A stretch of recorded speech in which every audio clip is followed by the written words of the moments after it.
Saudara, kasus yang menjerat pimpinan Pondok Pesantren Al Zaitun, Panji Gumilang kian bertambah. Setelah menjadi tersangka dalam kasus dugaan penistaan agama, kini Panji terancam kasus dugaan tindak pidana pencucian uang atau TPPU. Polisi bilang dugaan pencucian uang Panji Gumilang terdiri dari 27 Februari 2007 sampai 6 Juli 2023. Dengan perputaran uang mencapai sekitar 15 triliun rupiah, uang masuk keluarnya itu 8,7 dan juga 7,7 triliun rupiah. Kita akan bahas lengkapnya bersama dengan kuasa hukum Panji Gumilang, Hendra Effendi, kemudian ada pakar hukum yang juga pakar TPPU, Ibu Yenti Garnasi, dan juga anggota Kompolnas Yusuf Warsim. Pak Yusuf, Pak Hendra, dan juga Bu Yenti, selamat pagi. Selamat datang di Sapa Indonesia Pagi. Terima kasih kesediaannya. Saya langsung ke Bu Yenti. Bu Yenti, jadi kalau unsur TPPU itu sendiri kita mungkin belajar dulu bareng sedikit begitu ya. Apa saja sih, Bu? Ya, unsur TPPU itu pertama, TPPU itu harus ada dua kejahatan, kejahatan asal dan kejahatan TPPU-nya itu sendiri. Jadi ada kejahatan asal misalnya dalam hal ini ada dana bos itu kan, kemudian ada masalah apakah istilahnya digelapkan, tapi kalau dana bos itu pasti alurnya kepada korupsi. Ataukah ada penipuan, ya artinya seperti yang disampaikan, misalnya ada orang santri-santri yang tertipu kemudian membayar atau apapun, itu berarti ada kejahatan asal. Kemudian setelah Kejahatan itu asal ya? kejahatan asal, ya, predicate offense, core crime. Setelah itu uang yang ada ini yang dari hasil kejahatan asal ini untuk apa? Itu namanya TPPU. Jadi konteksnya dalam hal Baik. ini kalau sesuai dengan organisasi lah ini ya, kita kan korporasi organisasi ya. Kalau ada uang masuk harusnya kan ke rekening Al Zaitun ya, karena janjiannya kan dengan Al Zaitun kan harusnya begitu. Nah, begitu masuk itu kalau masuknya itu alasannya halal, ya nggak apa-apa kemanapun. Tapi kalau masuknya karena ada penipuan, karena ada kejahatan lain gitu ya, kemudian dia keluar, termasuk kalaupun keluarnya untuk operasional, kalau uang itu masuknya dari hasil kejahatan berarti ada TPPU. Jadi TPPU seperti itu. Tapi TPPU itu apa unsurnya? Yaitu unsurnya pertama kan karena sudah ada hasil kejahatan asal, maka barang siapa mengalirkan, yaitu misalnya membelanjakan, menghibahkan, mentransferkan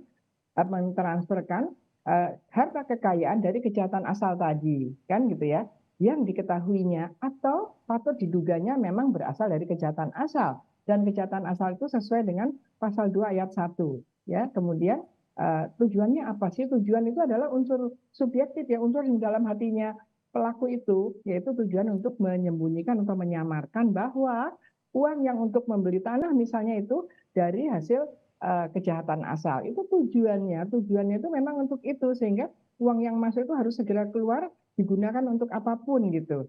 Jadi sebetulnya hari ini saya ditanya Mas Irwandar, ada kita ingin ketawa juga. Kita punya undang-undang TPPU itu tahun 2002 ya, 2003 2004 itu sudah mulai running karena PPATK sudah ada pada waktu itu ya, dan sudah banyak sekali. Dan sejak tahun pertama kali TPPU yang terbesar adalah kasus 1,3 triliun BNI. Ya, dan saya juga hadir hampir semua kasus-kasus besar itu saya hadir, termasuk jiwa saya dan sebagainya. Tidak ada masalah gitu. Tidak ada yang dipertanyakan apakah penegak hukum sulit apa tidak. Ya saya berharap para penegak hukum, para pejabat ya, ini jangan menyampaikan bahwa TPPU itu sulit. Kasihan juga ya polisi-polisi yang saya juga mengajar di kepolisian, di kejaksaan sudah di semua penyidik TPPU, mereka sudah bisa kok. Tapi jangan disampaikan bahwa itu sulit, tidak sulit. Ini masalahnya mau apalagi menggunakan dalam hal ini ya, semua ada rekening, ada di LHA-nya PPATK, berarti apa? Bisa dilihat semua keluar masuknya, Pak sudah disebutkan bahwa 8 triliun dan 7 triliun. Artinya apa? Data keluar masuk ke kepada siapa itu ada semua. Tinggal Bu Yenti, ini sudah tidak. Jadi ini kan harus dibuktikan terlebih dahulu nggak ada crime awalnya itu, dan kalau sudah ada laporan dari PPATK kepada Barreskrim, apakah sudah sebenarnya begitu sudah cukup firm untuk ditetapkan sebagai dugaan TPPU-nya? Ya, sekarang kan dugaannya memang TPPU ya, karena dugaan TPPU dalam pasal 69 sebetulnya saya khawatir ya kalau menggunakan pasal 69, tapi undang-undang mengatakan boleh menangani TPPU walaupun tidak ada kejahatan asalnya, belum ada kejahatan asalnya kan pasal 69.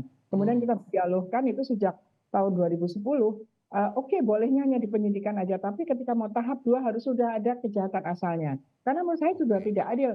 Orang punya harta banyak, transaksi luar biasa, TPPU tanpa penegak hukum tahu TPPU dari kejahatan asal Nah, apa. ya, ya, Dan ya, oleh ya. karenanya berdasarkan pasal 75, maka dalam hal ini dalam hal ini Mas Kompolnas, dalam hal ini penyidik itu seharusnya idealnya adalah menggabungkan sekaligus dalam satu berkas.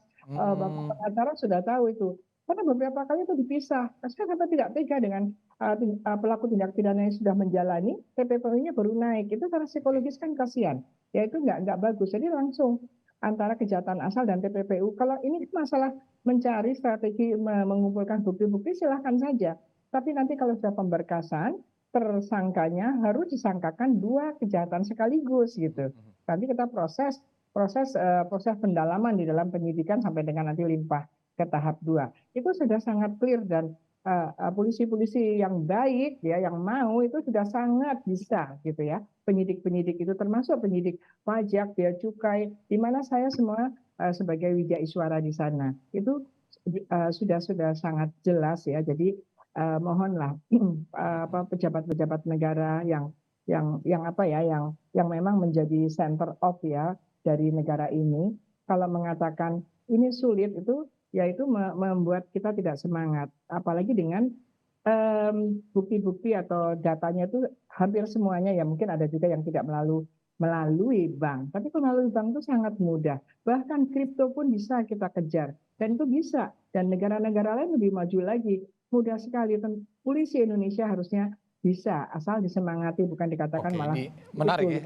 Apalagi ketika ada rekeningnya, kemudian sudah jelas ada PPATK di sana. Nanti kita akan ke sana lagi, Bu Yanti. Tapi saya welcome dulu. Selamat datang juga pada tadi penasihat hukum dari Panji Gumilang, Pak Hendra.